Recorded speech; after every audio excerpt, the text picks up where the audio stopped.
Today we're asking and answering an unsettling question if you're a fan of live TV streaming services. Which one will go out of business this year?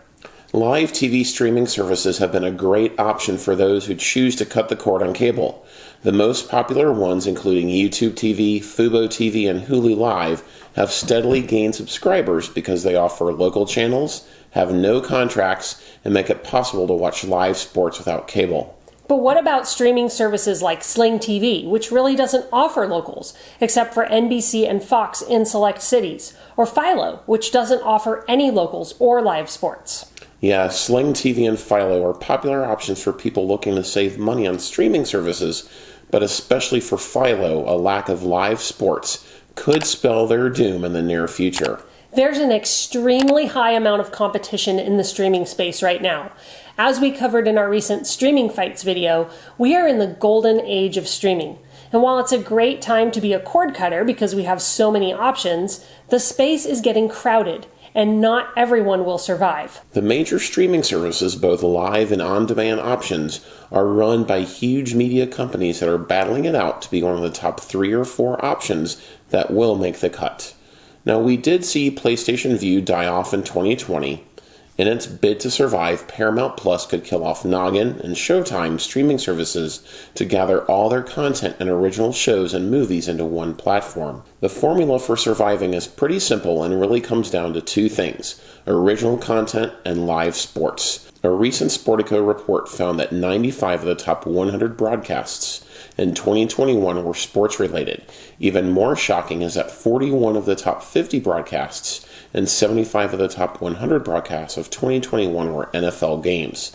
The only non-football event that was watched in the top 10 broadcasts of last year was President Biden's inauguration, which ranked 7th behind 6 NFL games. Very quickly, the formula for winning eyeballs has shifted from live sports to live NFL games. Without football, there's only one other thing that people are really interested in watching, and that's on-demand original content. This puts live TV streaming services in danger of higher churn during off-season months, and for those like Philo, without sports at all, in danger of going out of business. So, if you couldn't tell before, you probably know now that Philo is the live TV streaming service we think could go out of business this year. The other death knell for Philo, besides its lack of sports and locals, is that much of its content is available elsewhere. You can watch all of the Hallmark channels and A&E Live through Friendly for as little as $7 a month. Or you can watch on-demand content from all of the networks that own Philo, which are A&E, AMC, and Discovery, through Discovery Plus for just $5 a month. Exactly. So why would you pay $25 a month for Philo? It does have double the channels that Friendly does and an unlimited DVR, but Friendly also offers an unlimited DVR in its $9 per month plan and in its $11 per month plan. The only difference between the two is the length of time you can keep recordings. As we cover in our Friendly review video, you can keep recordings for 3 months in the $9 per month plan and for 9 months in the $11 per month plan.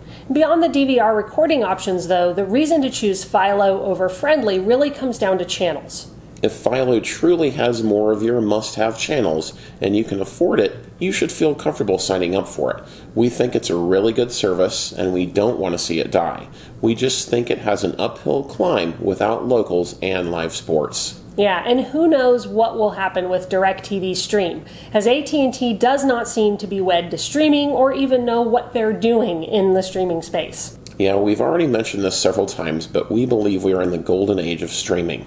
And that's great for consumers because it means access is high and costs are relatively low. Live TV streaming services are seeing subscriptions rise, though, and as they battle it out, we could see prices go up too as they fight to cannibalize each other's subscriber bases. YouTube TV and Hulu Live lead all live TV streaming services with about 4 million subscribers each, although those numbers may be slightly misleading for Hulu Live since it just melded in Disney Plus and ESPN Plus subscribers to its base when it raised its rates by $5 a month. Sling TV has about 2.5 million, fuboTV has about 1 million, and Philo has about 800,000 subscribers. Together, all streaming services have about 14 million subscribers. It's easy to forget that live TV streaming services launched about 6 or so years ago. They came bursting out of the gate with extremely low prices. This helped them build subscriber bases fast, but now they have to spend a lot of money on content to keep them and have to keep raising their monthly rates to pay for it. It's quickly becoming a scenario where original content is the only thing other than sports keeping people with a live TV service. Well, we don't know how things will all shake out over the course of the year, but it's safe to say that changes are definitely coming to the streaming space. Make sure you take advantage of them by maximizing your streaming dollars, and keep on top of your streaming subscriptions to make sure you're watching what you're paying for. Well, that does it for this video.